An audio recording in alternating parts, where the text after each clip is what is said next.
अस्सलाम वालेकुम, मैं हूं आपका एस्ट्रोलॉजर सलीम समी। आज फिर 2019 कैसा रहेगा 12 जोडिक्स में। आज जिस जोडिक की बात करेंगे वो है कैप्रिकॉर्न गुरचंद। अगर अभी तक आपने मेरे चैनल को सब्सक्राइब नहीं किया तो प्लीज सब्सक्राइब कीजिएगा और बेल के बटन को जरूर दबाइएगा ताकि हर लेटेस्ट वीडियो आपको सबसे पहले मिले। कैप्रिकॉर्न का अपने स्टार 2017 से 12वें घर में चल रहा है। बड़ा ही मुश्किल टाइम देखा आपने, फाइनेंशियली, फैमिली और पार्टनर को लेके, चाहे वो लाइफ पार्टनर हो या बिजनेस पार्टनर। 2018 तो बहुत मुश्किल साल रहा आपका। 2019 जुपिटर जो है वो 2018 के एंड में आपके 11वें घर में आ गया था।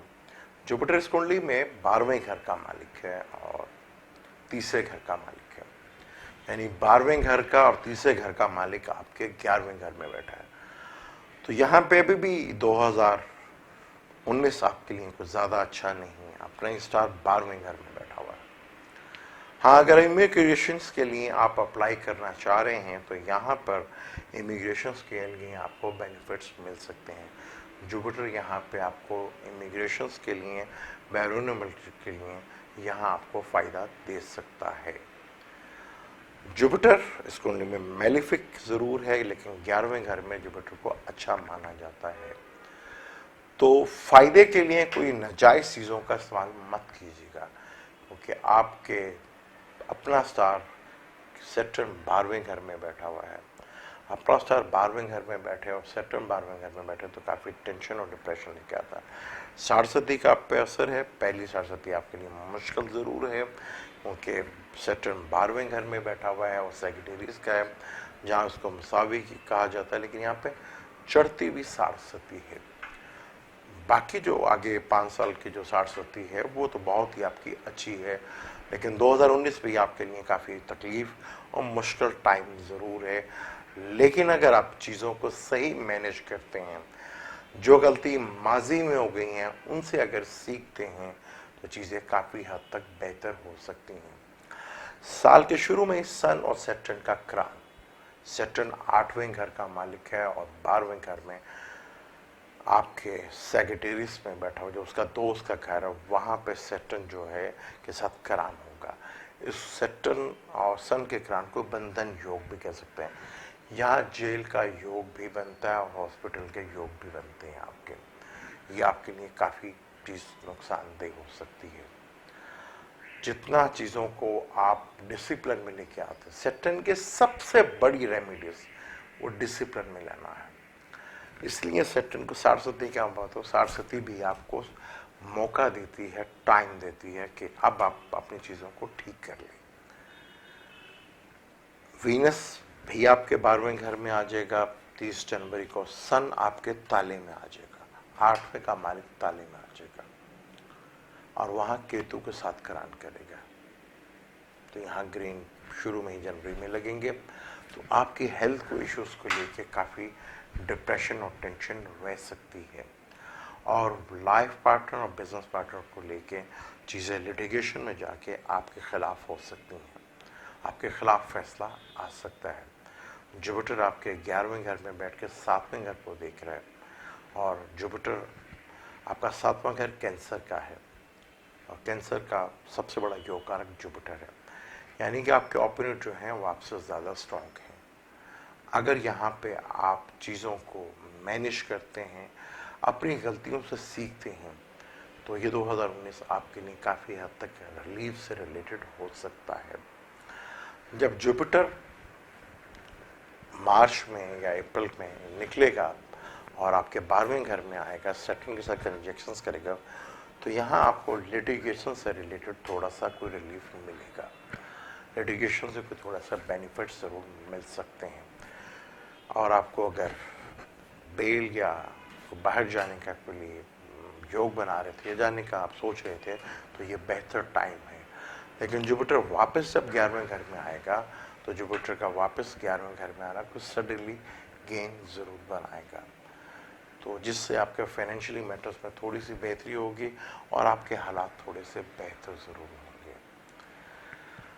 राहु केतु भी चेंज होके आपके 12वें घर में आ जाएगा। केतु और सैटर्न का ग्रांड 12वें घर में और राहु छठे घर में। राहु का छठे घर में आना आपके लिए काफी फायदेमंद है।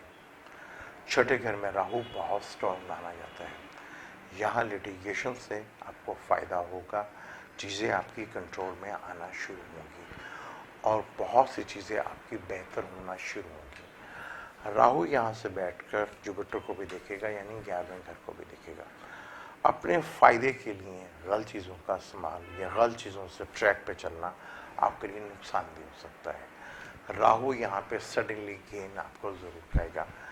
11वें घर को देखेगा तो 11वें घर से फ़ायदा होगा, बड़े बहन भाइयों से फ़ायदा होगा और आपको सडनली फाइनेंशियल गेन भी होगा जो आप उम्मीद लगा रहे थे।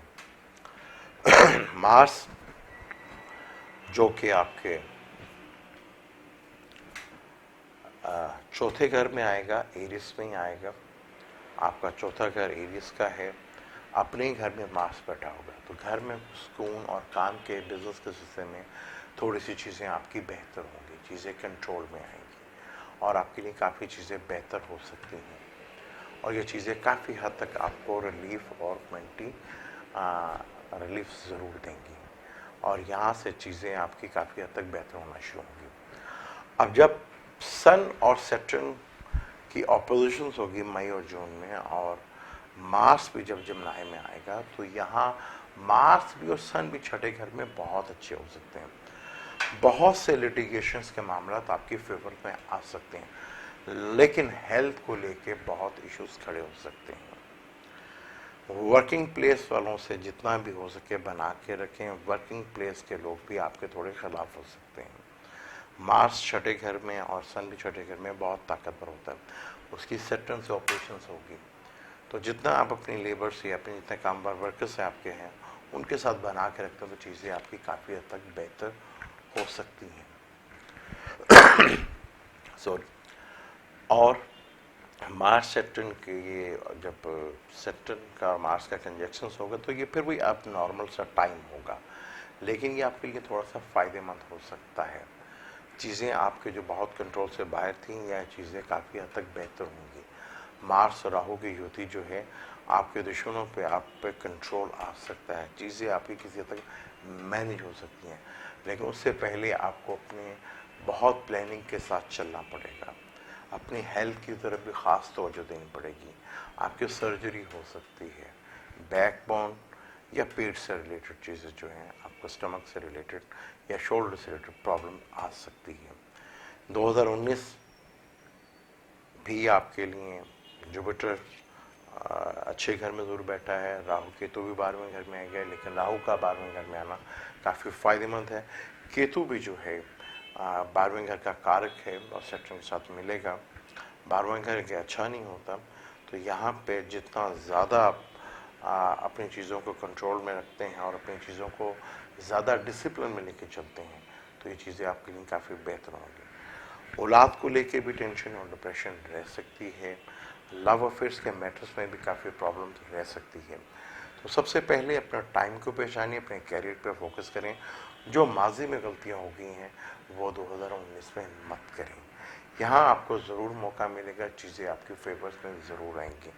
जब जब अच्छे मरकरी वीनस अच्छे योग बनाएंगे तो आपको डेफिनेट फ़ायदा होगा। मार्स भी इस कुंडली में समग्रिय है। मार्स जब भी अच्छे घर में बैठेगा, सैटर्न के साथ युति नहीं बनाएगा या उनके साथ ऑपोजिशन हुए एकरान में नहीं होगा, तब भी मार्स आपको फ़ायदे देगा। 2019 मेला जुला सा आता है, थोड़ा सा अपनी चीज़ों को माजी को ज़रा देखें और उसे सबक सीखें और चीज़ों को अपने फ़ायदे के लिए, अपने बेनिफिट्स के लिए गलत चीज़ों का इस्तेमाल कम करें। जुपिटर का आपको 11वें घर में आपको बेनिफिट ज़रूर देगा बड़े बहन भाइयों से, लेकिन अपनी सोच को ज़रा पॉजिटिव रखें, वरना फ़ायदा तो मिलना है आपको। ये सोच आपकी डिपेंड करेगी कि आपने किस रास्ते से वो लेना है। जितना स्लो स्टडी चलेंगे, जितना वक्त के साथ चलेंगे या डिसिप्लिन के साथ चलेंगे, आपको उसका फ़ायदा होगा। अब मुझे दें इजाज़त। इंशाल्लाह आखिरी 2 जोड़े एक्वेरियस और पाइसेस के मुतालिक 2019 कैसा रहेगा उसके ऊपर डिटेल से बात करेंगे। लेकिन आखिर में एक मैसेज, अगर अभी तक आपने मेरे चैनल को सब्सक्राइब नहीं किया तो प्लीज़ उसे सब्सक्राइब कीजिएगा और बेल के बटन को ज़रूर दबाइएगा ताकि हर लेटेस्ट वीडियो आप सबसे पहले देख सकें। अब मुझे दें इजाज़त, अल्लाह हाफिज़।